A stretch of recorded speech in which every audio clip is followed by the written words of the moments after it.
Hello दोस्तों, नमस्कार। आज मैं पवन पुत्र हनुमान जी की कथा सुनाने जा रहा हूँ। ध्यान से सुनिए। बहुत समय पहले की बात है। त्रेता युग में धरती पर धर्म और अधर्म के बीच संघर्ष अपने चरम पर था। उसी समय एक ऐसे वीर का जन्म हुआ जो शक्ति, बुद्धि और भक्ति का अद्भुत संगम था। वह थे पवन पुत्र हनुमान। जन्म और बाल्यकाल। हनुमान जी का जन्म अंजनी माता और केसरी के घर हुआ था। कहा जाता है कि उनके जन्म में वायु देव का विशेष योगदान था, इसीलिए उन्हें पवन पुत्र कहा जाता है। बचपन से ही हनुमान जी अत्यंत चंचल और बलवान थे। एक दिन जब उन्होंने आकाश में चमकते हुए सूर्य को देखा तो उन्हें लगा कि यह कोई लाल रंग का स्वादिष्ट फल है। वे उसे खाने के लिए आकाश में उड़ गए। उनकी यह लीला देखकर सभी देवता चकित रह गए।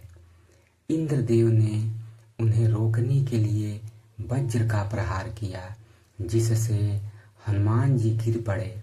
वायुदेव क्रोधित हो गए और उन्होंने पूरी सृष्टि से वायु को रोक लिया। तब सभी देवताओं ने आकर हनुमान जी को वरदान दिए, असीम शक्ति, बुद्धि और अमरत्व का। लेकिन एक समस्या थी। हनुमान जी अपनी शक्ति का उपयोग शरारत में करने लगे।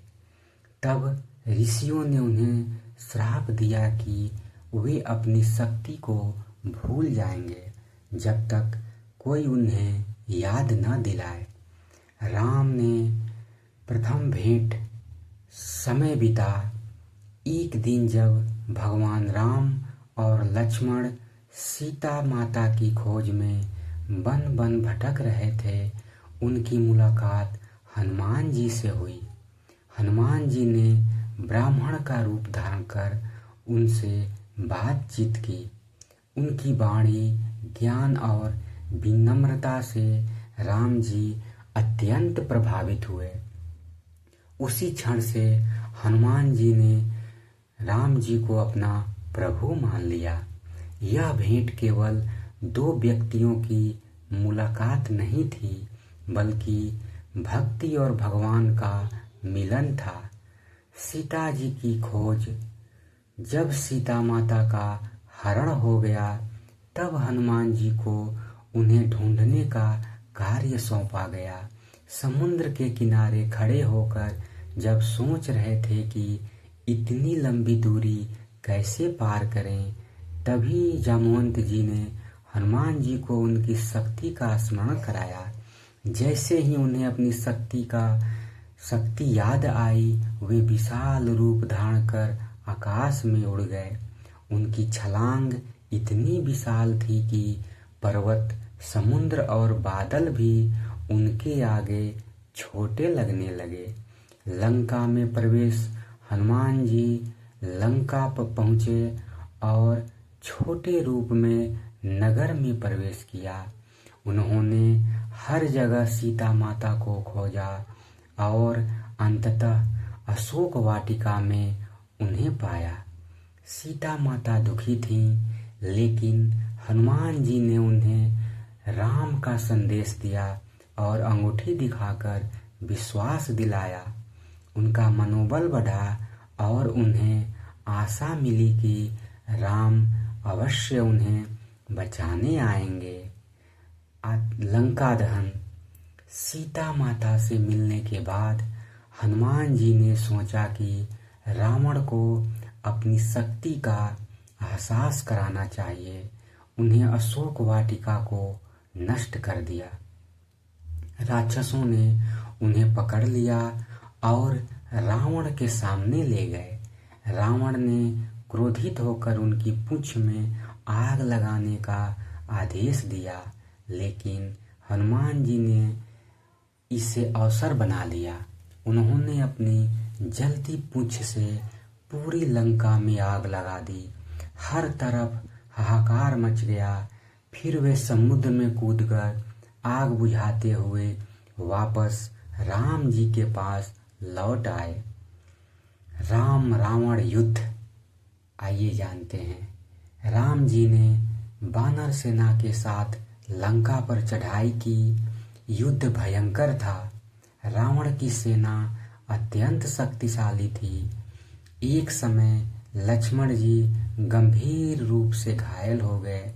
उन्हें बचाने के लिए संजीवनी बूटी की आवश्यकता थी।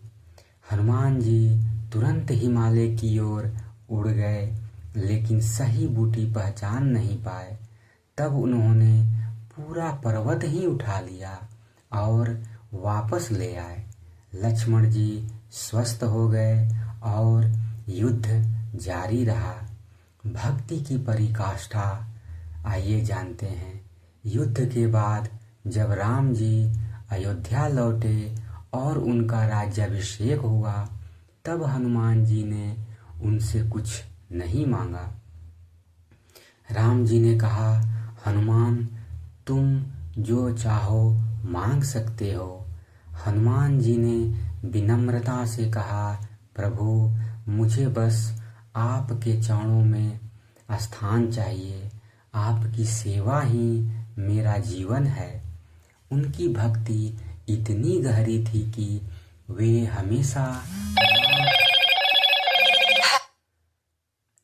हमेशा राम नाम में लीन रहते थे।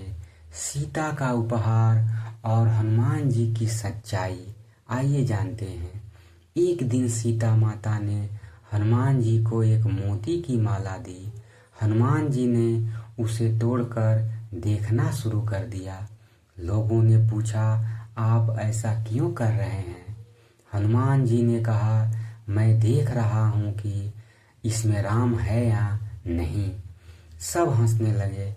तब हनुमान जी ने अपनी छाती चीर कर दिखाया।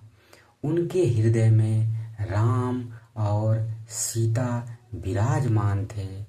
सब स्तंभ रह गए।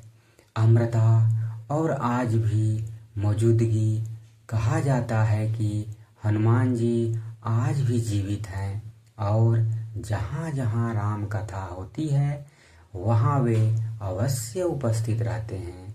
वे शक्ति के प्रतीक हैं, लेकिन उससे भी अधिक भक्ति के सीख, आइए जानते हैं। हनुमान जी की कथा हमें सिखाती है, सच्ची भक्ति विनम्रता में होती है। भक्ति सबसे बड़ा बल है। सेवा ही सबसे बड़ा धर्म है। आत्मविश्वास से असंभव भी संभव हो जाता है।